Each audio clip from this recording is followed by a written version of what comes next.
पीर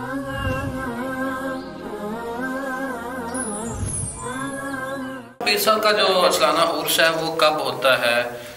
और अब आगे आखिर में ये बताइए कि जो आप आगे चाहते हैं इदारे को लेके चलना, या आपकी जो किताबी का लिखने का आपका सिलसिला है, क्या क्या आप चाहते हैं कि ज़िंदगी, देखिए अल्लाह की ये दी हुई ज़िंदगी है और इस टाइम फ्रेम है, तो क्या समझते हैं उस टाइम फ्रेम में क्या करना पसंद करेंगे आप? जी, मैं सबसे पहले तो पीर साहब की ये किताब है, इसको अभी इंशाल्लाह ये छप जाएगी कुछ दिनों तक, वो आखिरी मराहिल में है, मुकाशफात ऐनिया, वो इंशाल्लाह उसको मुकम्मल करूँगा। फिर उसके बाद पीर साहब ने अपनी ज़िंदगी में एक बड़ा अहम काम किया था, वो हज़रत अख़ुंज़दा सैफ़ुर्रहमान मुबारक उनकी हयात पर उनका काम था। उसको मज़ीद प्रोजेक्ट में मज़ीद चीज़ें थी करने वाली, लेकिन उनकी ज़िंदगी वफ़ा न किया और वो दरमियान में रह गई। दूसरा मेरा ये काम है कि इंशाल्लाह उसको मैं पाया तकमील तक पहुँचाऊँगा, और वो तकरीबन 3 से 4 जिल्दों का प्रोजेक्ट है उनकी सीरत के हवाले से, तो वो इंशाल्लाह वो उसको मुकम्मल करना है। उसके बाद मेरा रोज़ाना जी फ़जर की नमाज के बाद दरस कुरान का मेरा है। क़िबला पीर साहब की ज़िंदगी में उनकी भी नसीहत थी, और वो इस पर उस वक़्त जो है वो मैं तरावी के बाद ख़ुलासा तरावी बयान करता था, तो उसको रिकॉर्ड फरमाते थे, मेरी हौसला अफजाई करते थे। तो मैंने 2007 में कुरान मजीद फ़जर की नमाज के बाद तर्जुमा तफसीर शुरू किया, जो अहले महल्ला आते हैं, जो तलबा होते हैं उनके सामने। एक मरतबा मुकम्मल हुआ, दूसरी मरतबा मुकम्मल हुआ, फिर तीसरी मरतबा जब मैंने शुरू किया तो दोस्तों ने कहा कि हम इसको रिकॉर्ड करते हैं, और रिकॉर्ड करके जो है वो फिर अल्हम्दुलिल्लाह एक यूट्यूब चैनल है मेरे नाम का, डॉक्टर मुफ्ती इरफानुल्लाह हाफिज़ इरफानुल्लाह के नाम से, उसमें अभी हम सूरह आल इमरान 4थे पारे को पढ़ रहे हैं।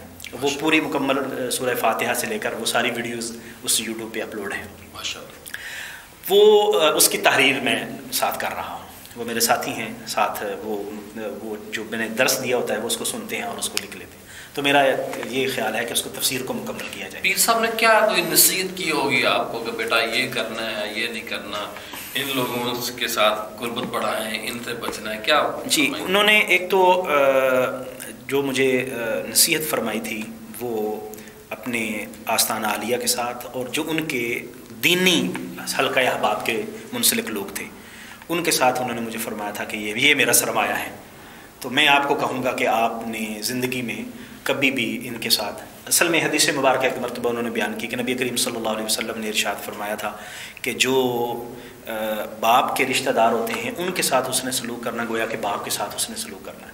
तो मेरे रिश्तेदार ये लोग हैं, मेरे रिश्तेदार, मेरे जो दीनी भाई हैं वो हैं, मेरा आस्ताना है, मेरे उलमा हैं जो मेरे साथ मुंसलिक हैं, वो लोग हैं।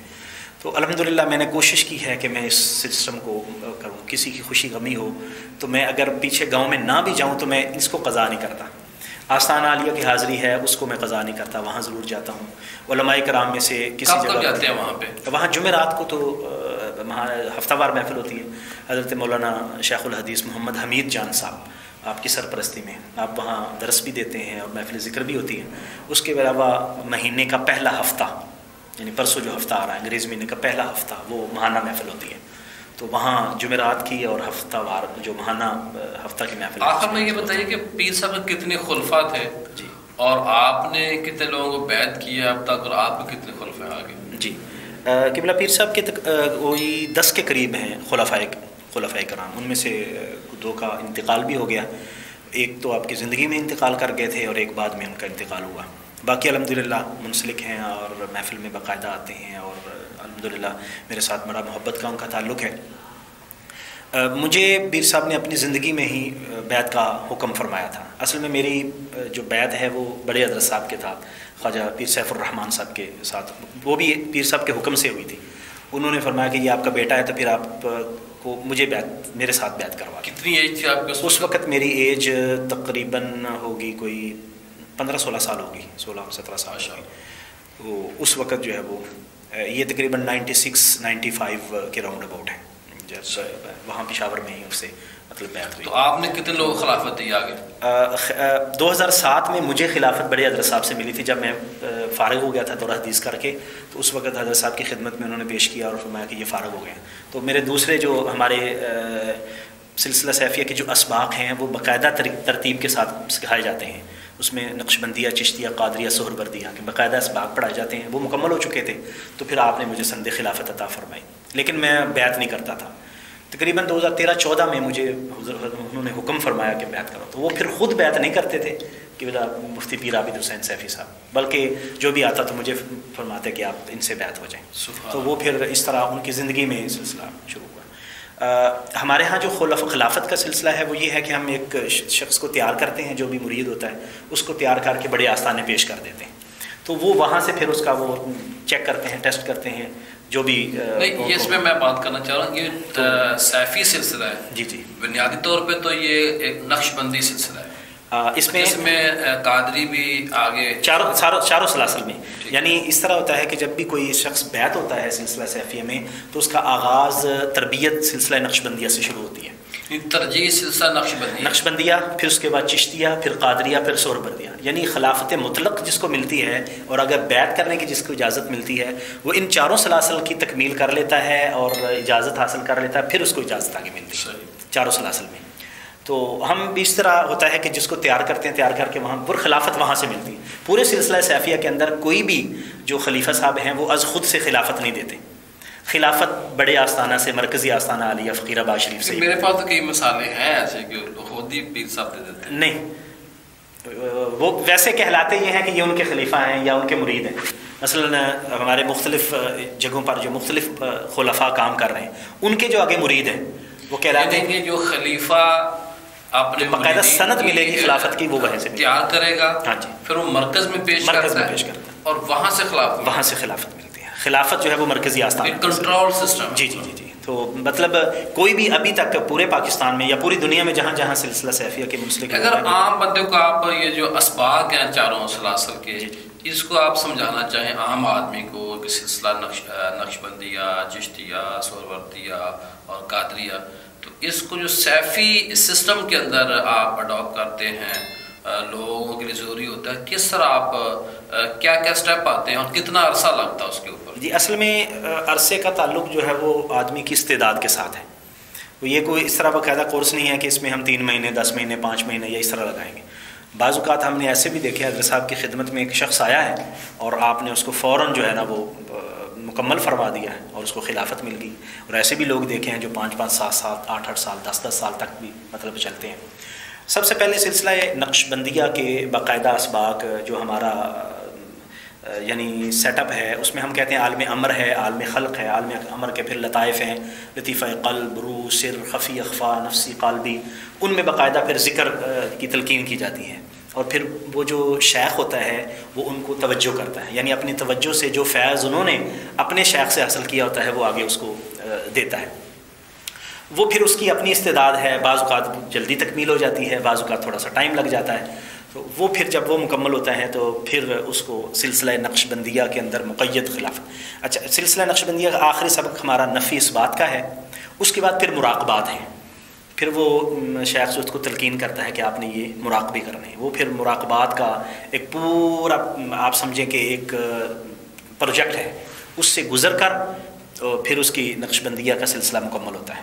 پھر اس کے بعد سلسلہ چشتیہ شریف شروع کیا جاتا ہے. سلسلہ چشتیہ میں اللہ سبق ہے، ہو اللہ ہے، انت الہادی انت الحق لیس الہادی الا ہو. پہلا سبق ہو کا ہے، صرف ہو کا. پھر اس میں جو ہے وہ نفیس بات ہے. اس طرح کر کے جو ہے نا وہ آگے پھر قادریہ شریف ہے، سہروردیہ شریف ہے. پھر اس طرح اس کی تکمیل مکمل ایک ایک کر کے اس کو پھر مکمل کیا جاتا ہے. یہ جو قلب جاری کرتے ہیں سیفی حضرات، ظاہر ہے اس پہ ہمارا تو بلیو ہے کہ صوفیہ نے لوگوں کے اذہان کو، جسم کو، روح کو گناہوں سے پاک کرنے کے لیے تمام راستے اختیار کیے ہیں اور بالکل اس کی بنیاد شریعت ہے. آپ کیا ہمارے دیکھنے والوں کو بتائیں گے یہ قلب ہے، اب جو لوگ وہ تڑپنا پھڑکنا، اور یہ بھی کہا جاتا ہے جو خالی برتن ہوتا ہے وہ زیادہ اس کے اندر شور ہوتا ہے، تو کیا فرمائیں گے اس کے؟ جی، اصل میں قلب کے جاری کرنے کا مطلب یہ ہے کہ انسان کے دل میں اللہ کا ذکر جو ہے وہ رچ بس جائے اور وہ اٹھتے بیٹھتے چلتے پھرتے اس کا دل جو ہے وہ اللہ کے ذکر میں لگا رہے. تو یہ شیخ کی توجہ کے ساتھ بھی ہوتا ہے. آپ جانتے ہیں کہ نبی کریم صلی اللہ علیہ وسلم کی خدمت میں صحابہ کرام کئی مرتبہ ایسے لوگ حاضر ہوئے کہ جو ویسے کفر کی حالت میں تھے. سب سے بڑی مثال حضرت عمر فاروق رضی اللہ تعالیٰ عنہ کی ہے، اور وہ آئے تو قتل کرنے کی نیت سے، لیکن نبی کریم صلی اللہ علیہ وسلم کی جب توجہ ہوئی تو काया पलट गई और उस वक़्त फिर ईमान ले आए। इसी तरह और बहुत सारी मिसालें हैं हमारे सूफिया कराम के पास, इस तरह की बहुत सारी मिसालें हैं। तो दिल के जारी होने का मतलब दिल का अल्लाह के ज़िक्र में मसरूफ़ और मशगूल हो जाना है। तो वो जो साहिब होते हैं, शेख होते हैं, जो साहिब तवज्जो होते हैं, वो तवज्जो करके उसको दिल को अल्लाह के ज़िक्र की तरफ माइल करते हैं और जो फैज़ उनको नसीब हुआ होता है वो आगे होता है। ये हमारा रूहानी निज़ाम आप देखते हैं कि नज़रों के साथ और तवज्जो के साथ हमारे नबी करीम सल्लल्लाहु अलैहि वसल्लम की अहादीस मुबारक में भी इसकी मिसालें मौजूद हैं। बाद में हुजूर की मिसाल में देकर फिर आगे बढ़ता हूँ। हुजूर सल्लल्लाहु अलैहि वसल्लम की खिदमत में हज़रत अली रज़ी अल्लाह ताला, हज़रत अली ख़ुद फरमाते हैं कि उसके बाद फिर मुझे कभी मसला नहीं हुआ लोगों के दरमियान फ़ैसला करने। हज़रत अबू हुरैरा की मिसाल बहुत बड़ी मिसाल है। उन्होंने हाफ़ज़े की कमज़ोरी की शिकायत की कि मैं हदीसें सुनता हूँ तो मुझे भूल जाती हैं, तो हुजूर आप मुझे कोई करम फरमाएं, मेहरबानी फरमाएं। तो सही बुखारी की रिवायत है, हुजूर ने फरमाया कि उबसुत रिदाक, अपनी चादर फैलाओ। हज़रत अबू हुरैरा ने अपनी चादर फैलाई तो हुजूर ने 3 मरतबा ऐसे फरमाया, यानी ज़ाहिरी कुछ नहीं था। हज़रत अबू हुरैरा ने वो चादर अपने सीने के साथ लगा ली। तो हज़रत अबू हुरैरा फरमाते हैं फिर मुझे कभी हदीस भूली नहीं। और आप कसीर रिवायत सहाबा कराम में से हज़रत अबू हुरैरा रज़ी अल्लाह, हालांकि ईमान बाद में लेके आए हैं लेकिन रिवायतें आपकी सबसे ज़्यादा हैं। तो इसी तरह हमारे बुज़ुर्गों से हमें ये जो है ना वो मिसालें मिलती हैं। दूसरा रहा जिस्म पर कैफियत का तारी हो जाना, वजद का तारी हो जाना, इसकी मिसालें कुरान मजीद में भी मौजूद हैं, अहादीस मुबारक में मौजूद हैं। तक़शइरु मिन्हु जुलूदुल्लज़ीना यख़शौना रब्बहुम सुम्मा तलीनु जुलूदुहुम व क़ुलूबुहुम इला ज़िक्रिल्लाह, उनके जिस्म पर कपकपी तारी हो जाती है। ठीक है, इसी तरह अल्लाह ताला ने कुरान मजीद में फरमाया अल्लज़ीना ज़ुकिरल्लाहु वाजिलत क़ुलूबुहुम, जब अल्लाह का जिक्र किया जाए तो उनके दिल जो है वो कपकपा जाते हैं, डर जाते हैं। और हुजूर सल्लल्लाहु अलैहि वसल्लम की अपनी मिसाल है। साहबा फरमाते हैं कि बाज़ औक़ात हमने सुना कि हुजूर की सीने से ऐसे आवाज़ आती थी जैसे हंडिया के उबलने की आवाज़ है। तो अब ये क्या चीज़ें हैं, इसी को हम वजद से ताबीर करते हैं।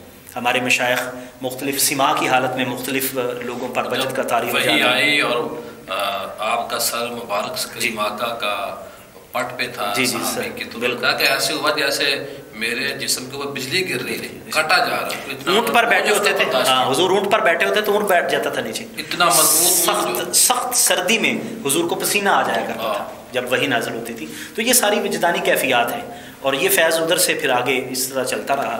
तो ये मुख्तलिफ बुजुर्गों को मुख्तलिफ तरह। पीर साहब बहुत शुक्रिया, बड़ी मेहरबानी। नाज़रीन आपने पीर साहब की गुफ्तगू सुना, बहुत सवाल आपके ज़हन में भी उभरे होंगे, मेरे ज़हन में भी अभी हैं, लेकिन इंशाअल्लाह दोबारा कभी पीर साहब ज़हमत देंगे। आज का यही प्रोग्राम, इंशाअल्लाह दोबारा आपसे मुलाकात।